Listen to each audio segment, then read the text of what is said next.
The City of Waterloo, in cooperation with its many active and inspiring entities, presents Heart for the City, a chance to hear and see what's going on in our city and to meet people who serve you, teach you, entertain you, help you, all neighbors and like you.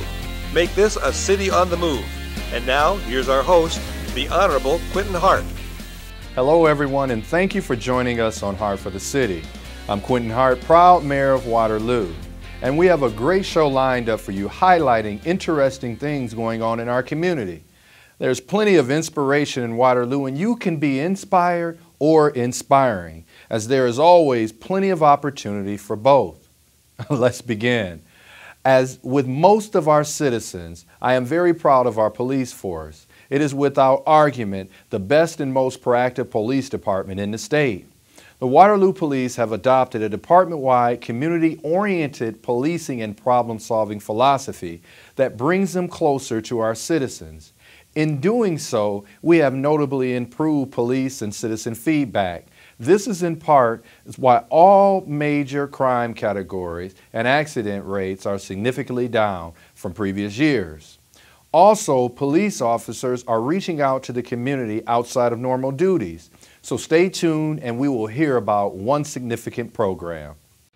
Welcome to the University of Northern Iowa. Here we know talk is cheap, but college isn't. That's why we offer a tuition you can afford at one of the best colleges in the Midwest. You see, at UNI, our professors teach classes. That's right, professors, not grad assistants. So you can get that customized education that, let's face it, you deserve. Whatever major you choose or organization you join, we've got it all so you can have it all. Find your fit at UNI, the right fit. Despite the hard and often grueling days of routine police work, many officers enjoy volunteering to support community outreach programs. Some of these include the Readathon, summer program at the Waterloo Public Library, working with Head Start and providing school supplies. And the holiday season provides us a special opportunity for officers to work with youth. And here to tell us about such a program is Officer David McFarland. So welcome, David. Thanks for having me on, Mayor. How are you? Good. Well, good. First, before we get started, can you please tell us a little bit about your background, who you are, where you're from, just some of those general things? I'm from a small town, Independence, just down the road a little bit on Highway 20. But I've been in Waterloo area for more than half of my life, so I consider this home now. I've been with the police department for 21 years, currently assigned to the investigations division. Prior, I was in the patrol, and I was also a canine handler. Okay. And there is something that we recently created within our police department, and that's the Police Foundation. Can you just tell us what it is and what it actually does? Yeah, the Waterloo Police Foundation was created in partnership with the Police Association and Chief Chelka, also with the Waterloo Community Foundation. We work together to form the foundation. The main goal of the foundation is to help our officers in our department build more positive relationships with the community. Right. And you mentioned some partnerships. Can you talk about those again? It was the Police Association. Yep, it was the Waterloo Police Protective Association and the Chief Chelka with the department and the Waterloo Community Foundation. The three worked together over probably a 6 to 8 month period to form this partnership to create the foundation. The Waterloo Community Foundation is kind of our host. They host our nonprofit status. Right.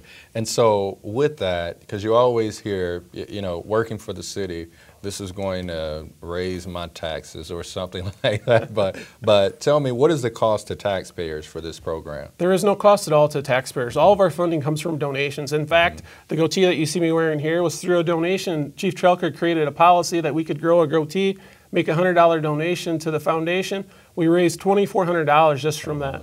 Because goatees were in demand. Yeah. It's normally as police officers we're not allowed to do that. So it's kind of a nice thing that you don't have to shave completely every day. Well, I think I need to, I'll give you that 100 pretty later. All right. But when we talk about the program, so there's no cost to the taxpayers. It's all folks that have a heart for seeing community engagement and they donate. How what does the money, what has some of the monies actually gone towards? So we have our two big programs. It's called the Cops and Kids program. And through that, we have a Christmas event and a back-to-school event. Those are our two biggest events that we do each year. And the Cops and Kids program, tell us about that. So the Cops and Kids program, we pick kids through using the schools, counselors, churches, the Boys and Girls Club. We get these kids that are pre-selected, and then the day of the event, they meet with the officers who are completely volunteering their time. And the officer is paired one-on-one with the kid, and they spend 45 minutes to an hour shopping, getting the gifts, whether it be for Christmas or back-to-school supplies. Really, that interaction, that's the biggest thing that we're focused on, is that interaction for the kids. And at the same time, we're helping the families out. Right. And then you mentioned a second program, I believe. The back-to-school? Yeah. So the back-to-school is a new one for us this year. We just did it the first time this year, and we were able to have 20 kids. So we want to get that, once again, that interaction with the kids, get that positive interaction with the kid before school starts, help them get supplies to get into school. For a lot of kids, this may be the first time they've either talked to a police officer or had a positive interaction. Unfortunately, a lot of these kids, maybe they're in the car when mom and dad is going a little too fast, get pulled over. It's traumatic experiences normally people associate with police officers. So we wanted to create an avenue for the police officer to have a positive interaction. And for young people that are selected in these programs, like the Cops and Kids, how is someone selected to participate? So we normally send emails at the beginning of maybe a month out from the event to the school counselors. We'll get a hold of the Boys and Girls Club, Embark, to kind of get some of our Burmese people, asking them, hey, we're looking for families that can maybe use a little help this holiday season. And also with the schools, we tell them maybe a kid that's not perfect, but that interaction with that police officer would do them good. There's also, I believe, donation programs made for if an officer has a exemplary service during a particular month period, are there donations made? Yeah, so the other program, there's 3 programs, but the third program you're talking about is the Employee of the Month program. So let's say, for example, an officer helped solve a big case last month, and maybe he did some other things. We've had one where the officers did CPR on a baby. The officer is picked as the employee or the police officer of the month, and then they get to pick another nonprofit charity within the Waterloo area to make a donation to. So we're taking money from our foundation. We're recognizing that officer for that good deed, and then they're donating it to another organization. Because those organizations that are out there working to support young people, to support families, in any way we can to help, because that helps in the long run with some of the challenges you may face with some families also. Definitely. As a police officer, we know we can't do this by ourselves. Right. It takes the whole community working together to do this. All right. If someone wants to make a donation, that's a taxable donation or not? Because of our partnership with the Waterloo Community Foundation, all donations are tax deductible. You can send that to the Waterloo Community Foundation. Make sure you earmark it for the Waterloo Police Foundation. Also, otherwise you can get a hold of me or Chief Trelka. Okay. And if you take a look over about the past year and a half, there's just been such outstanding work being done on that other end to provide the police department with some of the tools to be able to do that. So when we hear about a foundation, that's something to get excited about, because that is a way for you to be able to further engage with our community. So a lot of heartwarming stories, a lot of highlights have been talked about from the heroic act of a lot of our officers getting out into our school systems. It's just tremendous work that's taking place. So, I want to thank you so much. But if someone wants to give, $10,000 or $10, how do they do that? Once again, get a hold of the Community Foundation or the Waterloo Police Foundation. They can email me, they can call me, and we can work with them to get that donation in place. And for the Cops and Kids programs where you go out to the stores and you support, are folks able to get engaged in that or through the foundation?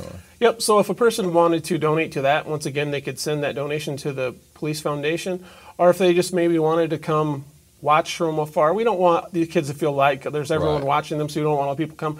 But we have had some of our donors come out, hey, do you care if I kind of just stand back a little bit and kind of watch the kids shopping? Because I tell you, even our officers really enjoy that. It's such a great experience being able to have that kid, for some of these kids, that may be the best Christmas they've ever had. All right. And, outstanding things are going to continue to come from these efforts and other efforts from, officers in your department. I just seen that for one of the youth programs that I think it's Officer Gant maybe is working on. There's been some more support. So like I said, excellent work getting the community engaged and trying to make sure that we put all these pieces together for our community. So I want to thank you so much, Officer McFarland. And we appreciate the work you and your fellow officers are doing to keep us safe. And it's also exciting to see that the department encourages what I like to think of as positive community service. It is above and beyond the normal workload, but thank you for telling us about this great cause and actually others. But please consider returning sometime in the future to keep us informed on the progress in this area. For those that want to know more about our police department, I recommend visiting the website at www.waterloopolice.com or find it on the city website at www.cityofwaterlooiowa.com. There you will also be able to find out how to contribute to this nonprofit venture and thereby be a part of this very beneficial program. Moving on, across the United States, African American public radio stations serve communities by giving a voice to the underserved. Of the approximately 10,000 commercial radio stations in the USA, less than 1% are owned by African Americans. However, public radio stations serving African American communities significantly increase cultural, news, and information programming while often providing cutting-edge jazz, rhythm and blues, and gospel. And one of the best African American stations resides right here in Waterloo. So stay tuned for more on this unique story. A great college education is all about the connections you make, connecting with classmates with new ideas and with new technology. At Hawkeye Community College, you're more than just a student. You're part of a small community, learning the skills and teamwork you'll need to succeed in your chosen career. You've always dreamed of a better career, a higher salary, and a better life. The connections you make at Hawkeye can bring those dreams into focus. Hawkeye Community College. Connect. Like other national public radio stations, African American Public Radio attracts socially conscious, achievement-focused, and culturally aware listeners who are lifelong learners. Many individuals and businesses contribute financially to these stations as very necessary supporters. And to tell us more about our own community broadcasting station, none other than former state representative and my friend, Deborah Berry, who has recently been appointed as president of KBBG 88.1 FM radio. So how are you? Hey, Mr. Mayor. I'm doing very well, thank you. Well, we know that you need no introductions. You served years on the Waterloo City Council and then 14 years in the Iowa House. But please tell us about your background in media and how did you end up being president of KBBG? Well, first, Mr. Mayor, thank you for allowing me to be on today. It's so exciting to come on my friend, the Mayor's program, so I'm happy about that. As you know, it's really interesting how your life goes. I had no idea, first of all, that would have been a politician. But it's funny how the world prepares you for things.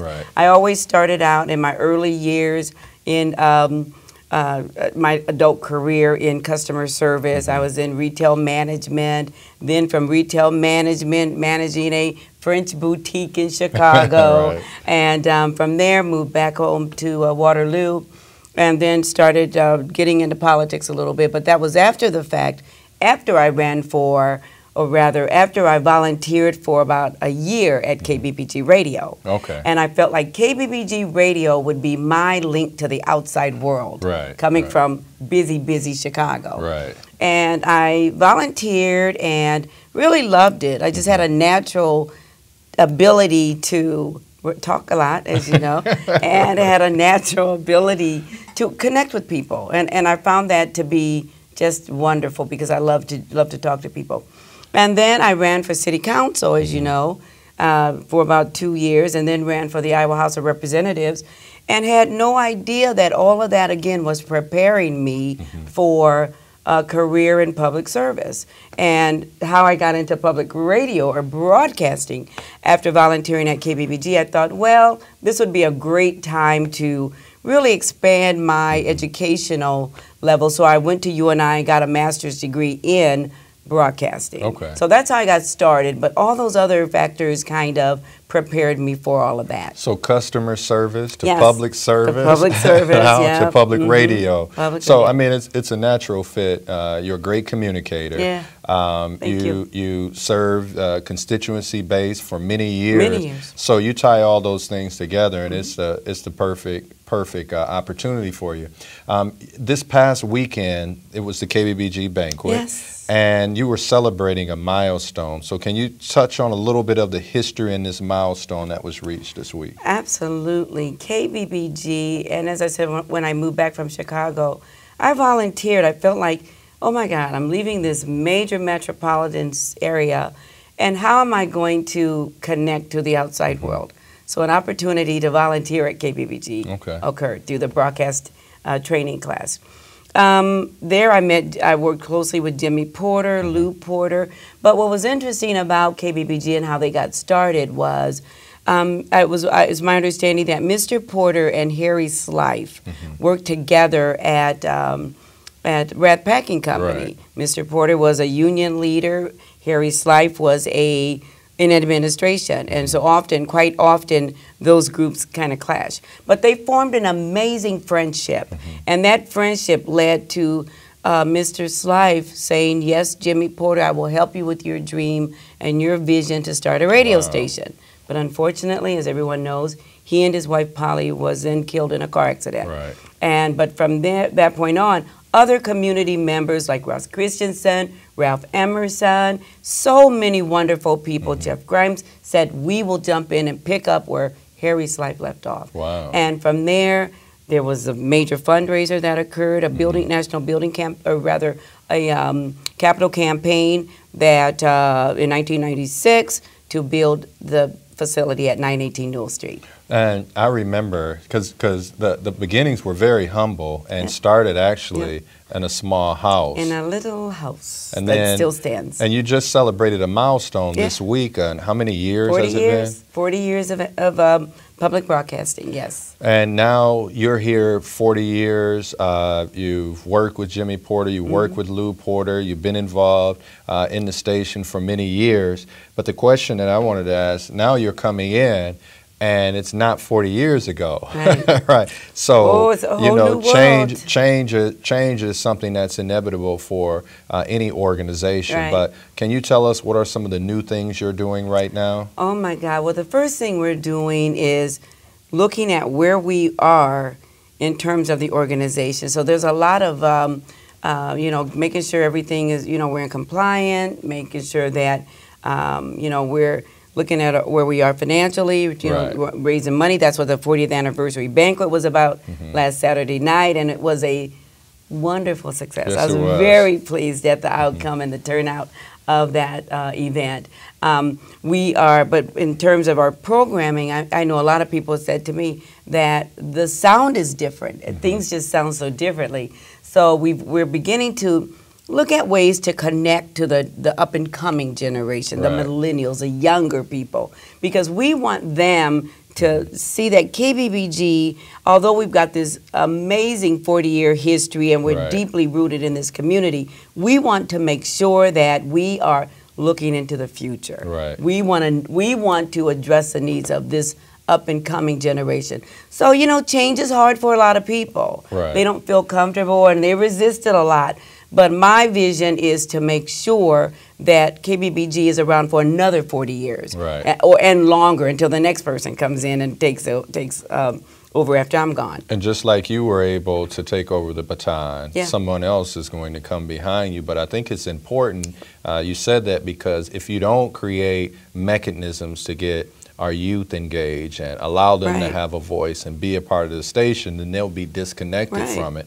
And you go no further if you don't build a legacy like Mr. Porter did and all the people he worked with. And you launched a show I think it was about 2 or 3 Saturdays ago, a new show. With the young people? Yeah. It's called The Weekend Grind is what it's called. And that show focuses on the issues that are important to that age group, 25 and younger probably. Right. It's just a hit, too. Yeah. And what I must talk about a very important venture we are embarking upon, and that is we are going to form a community learning center. We want KBBG to be that. And that means that we want to provide training, just as I got my start. Right. We want to train young people, and even you'll elder, senior, seasoned people. We want to make sure that you know, those who want to learn broadcasting and the beautiful thing about it for the young people is that this is going to prepare them for other job opportunities, you know, because you have to be able to communicate. Absolutely. Because communication is listening, speaking, and what else? One more thing it seems. Hearing. Okay, and hearing, thank you. So there's 3 phases to it. Right. And we want to make sure that people can, you know, come learn the skills. You'll learn how to go on air. You'll learn how to produce your own program show, kind of like yours, and who knows, it will open doors for other jobs in the market later on. So when we talk about opening doors, that also comes at a price, and you just had a banquet, very successful, but how is KBBG supported? Is it listener supported, or how important is it to... Right. We are listener supported, which means we rely on the community for financial support. So making contributions, if you want to include us in your will, if you want to become a partner and make monthly contributions, we welcome that. We're also funded by the Corporation of Public Broadcasting with short-term CPB, where we get some funding, rather we are working to get funding from them, and just wherever, you know, I'm turning over rocks trying to find money. When you turn your back digging in your wallet to see what I can get, whatever we can do, we have to raise money. So let me ask you just one really quick question before we close. How would someone else get some information on ways to support or volunteering or just wanting to hear more about the programming? Well, I'll tell you, we are in the midst of rebranding our whole image. You can go to our current website, but I want to say December 1st, we are launching our new image, December 1st. But you can go to kbbgfm.org and just kind of get an idea if you've never been there. But I would say contact me directly at debberry@kbbg.org. debberry@kbbg.org, and we'll make sure you get information. Or just come to 918 Newell Street. And come see what we're doing. We're doing great things. Well, I'll tell you, the question was asked the other night, what would we do without KBBG? Where would parts of our community be able to have a voice? And the good thing about it is we don't have to wonder, because it's been 40 years and we want you to stay there another 40 years. So we thank you for your leadership. We thank you for your service over the course of the last 14 to 16 years in public service. It's a thankful job. Was a thankless job sometimes, but we appreciate you. And the huge turnout at your banquet, you know, this year is certainly a testimony to the support and future viability of KBBG. KBBG is another entity we all can take pride in, and there is so much enlightening, entertaining, and insightful programming. And besides news, sports, education, it is a premier, and I mean that, premier listening experience for everyone in the Cedar Valley. And don't forget, the police chief and I are on the 3rd Wednesday of each month between 10 and 11 o'clock a.m. and 7 and 8 o'clock p.m. So thank you, Deborah, for your energy, your knowledge, and skills that will take Jimmy Porter's legacy well into the future. Kofi Annan, the former Secretary General of the United Nations, once observed literacy unlocks the doors of learning throughout life, and it's essential to the development and health and opens the way for democratic participation and citizenship. And my thoughts exactly, and there are many reading programs provided for our elementary students. Research has shown that skillful, critical and extensive reading is one of the most important personal habits that lead to a successful academic effort and a happy and productive life. And we will talk about one such program in Waterloo after this.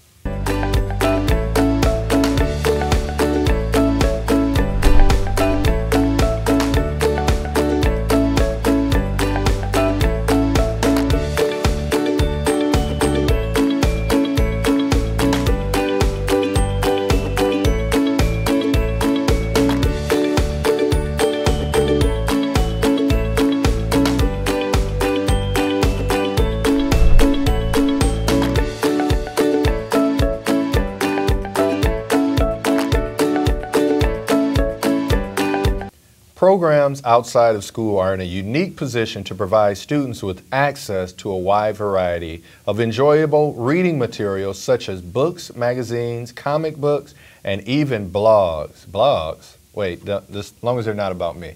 But although we have these programs available, there is still a need for more. And here to tell us about a recent startup program sponsored by the University of Northern Iowa and the Waterloo Commission on Human Rights is Nate Stevens, an intern coordinating this new program. So welcome, Nate, to Heart for the City. Yeah, thank you for having me on. Thank you for being here. Yeah.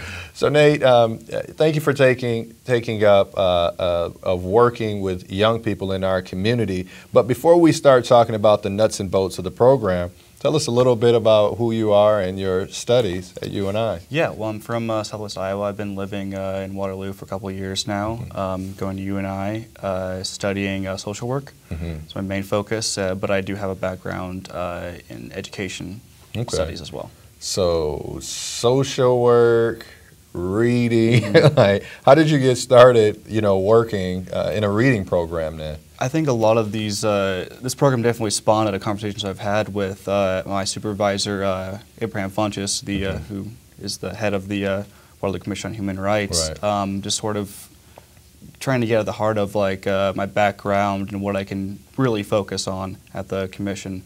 And we spawned this idea of creating a reading program.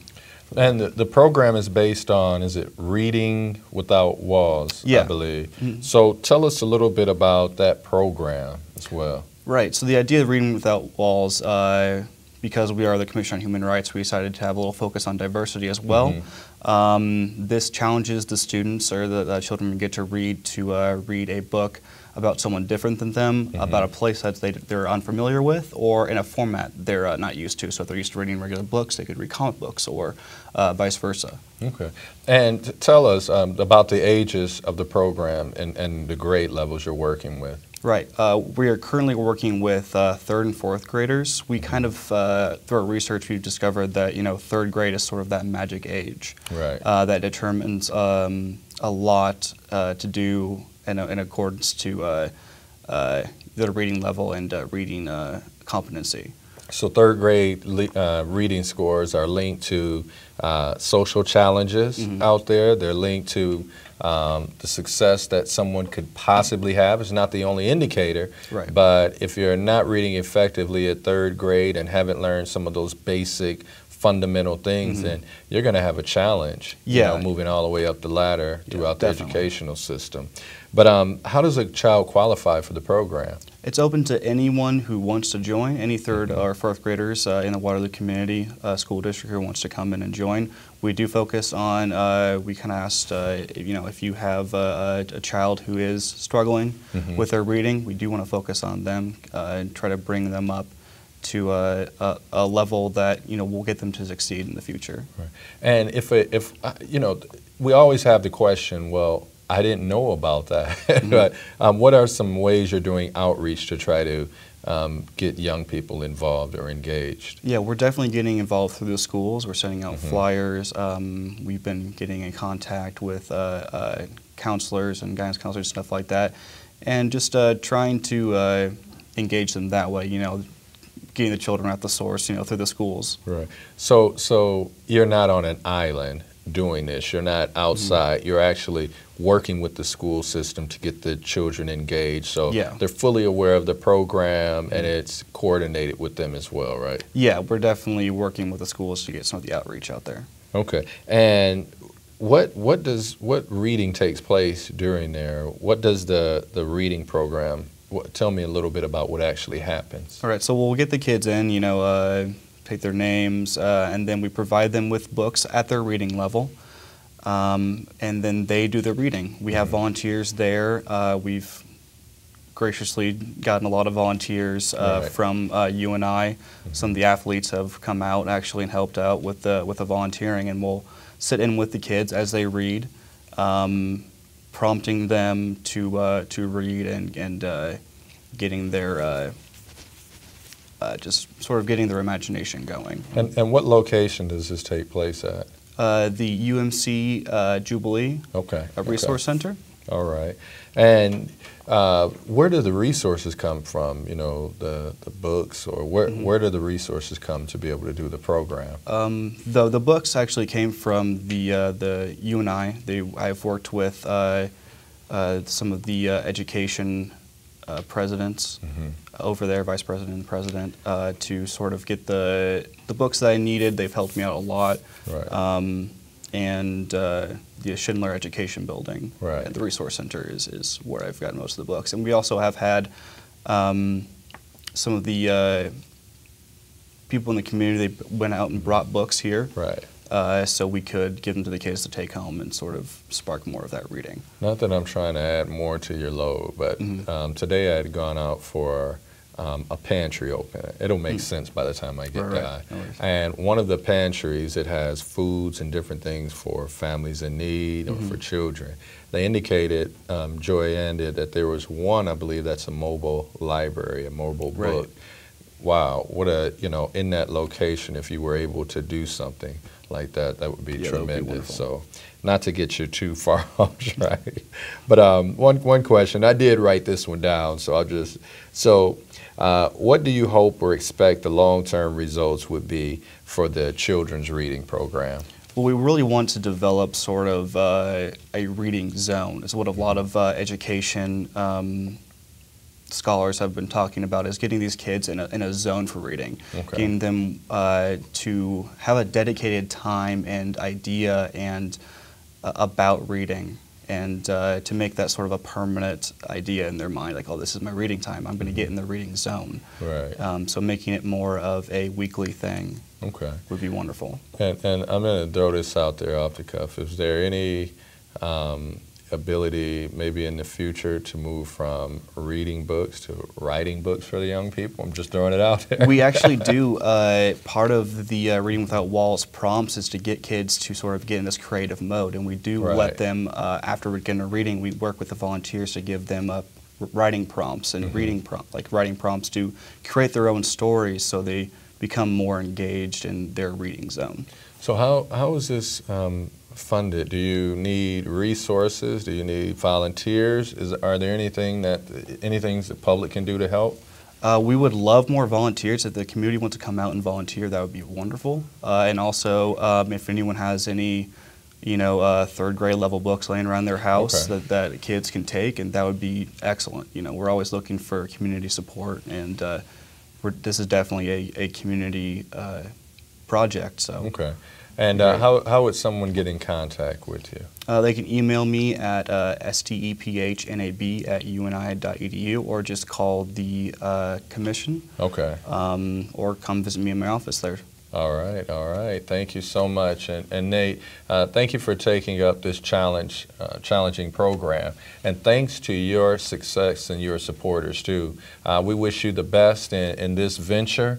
And thank you for taking the time to visit with us on behalf of the many worthwhile efforts in helping our kids to appreciate the fun and benefits of reading. So we hope it continues to grow for you. So thank you very much.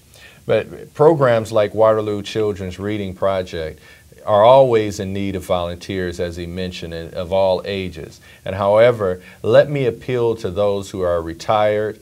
Intergenerational programming is a fancy way of saying that seniors and kids together form fun and meaningful relationships. Both groups have so much to teach and learn from each other. Often the results are magical. But don't you go away. We'll be right back after this message. Traveling to Waterloo is easy. Waterloo Regional Airport, served by American Airlines, offers daily service to Chicago O'Hare with connections to over 700 destinations worldwide. At Waterloo Regional Airport, you'll find friendly ticket agents and helpful personnel so you can fly through security. And with close-in vehicle parking at only $5 per day, Waterloo should be your airport of choice. Waterloo Regional Airport and American Airlines, your partners in air service from the Cedar Valley. Looking for something to do? There is so much going on indoors and outdoors in Waterloo. For entertainment, shopping, eating, and more, go to travelwaterloo.com for a complete listing of many exciting activities, places, and venues. You can also find much of this information on the City of Waterloo website, and that's cityofwaterlooiowa.com under the Visitors tab. Well, that's our show. We welcome your suggestions and feedback. And remember to tell others that these episodes are available for viewing from the City of Waterloo website, and that's cityofwaterlooiowa.com. And you will find it in the section that contains current and past city meetings. So please join us next time, and thanks for watching Heart for the City. Until then, I think you will agree it's a great day to be in Waterloo.